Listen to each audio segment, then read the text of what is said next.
نبی حضرت سلیمان علیہ السلام نبی حضرت داؤد علیہ السلام کے بیٹے تھے۔ حضرت سلیمان علیہ السلام صرف نبی ہی نہیں تھے بلکہ بہت زیادہ طاقت رکھنے والے بادشاہ بھی تھے۔ آپ علیہ السلام نے زمین کے بہت بڑے حصے پر حکومت کی۔ اللہ نے آپ علیہ السلام کو ایسی طاقتیں دی تھیں جن کے بارے میں سوچ کر عقل دنگ رہ جاتی ہے۔ حضرت سلیمان علیہ السلام بچپن ہی سے بہت زیادہ سوجھ بوجھ، عقل اور سمجھ رکھتے تھے۔ سامنے والے کی بات جلد سمجھ لیتے، نتیجہ نکالتے اور فیصلہ کرتے۔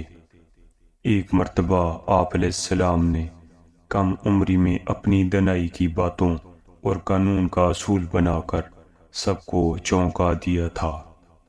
ہوا یوں کہ ایک روز غصے میں بھرے ہوئے دو آدمی حضرت داؤد علیہ السلام کے پاس آئے اور ان میں سے ایک نے کہا، اے نبی علیہ السلام، میرا غلے سے بھرا ہوا کھیت تھا، اس آدمی کی بھیڑ بکریاں اس میں گھس آئیں اور میری کھڑی فصل تباہ کر گئیں۔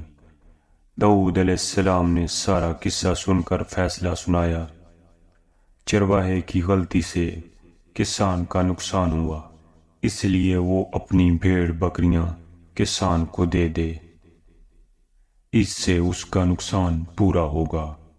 پاس ہی بیٹھے سلیمان علیہ السلام جو اس وقت کم عمر تھے اپنے والد سے عرض کرنے لگے، ابا حضور، آپ علیہ السلام کا فیصلہ بالکل صحیح ہے، مگر کیا میں اپنی رائے دے سکتا ہوں؟ داؤد علیہ السلام نے کہا، ہاں ضرور دو۔ سلیمان علیہ السلام نے ادب سے کہا، میرا مشورہ ہے کہ چرواہے کے سب جانور کسان کو دیے جائیں، وہ ان کے دودھ اور اون سے فائدہ اٹھائے، اور کسان کا کھیت چرواہے کے حوالے کیا جائے، وہ اس میں ہل چلائے، اناج اگائے، جب فصل پک کر تیار ہو تب چرواہ کھیت کسان کو واپس کرے اور کسان بھیڑ بکریاں ان کے مالک کو لوٹا دے۔ اس طرح دونوں کو یہ بات سمجھ میں آ جائے گی کہ کسی کی محنت پر پانی پھیرنا کیسا لگتا ہے۔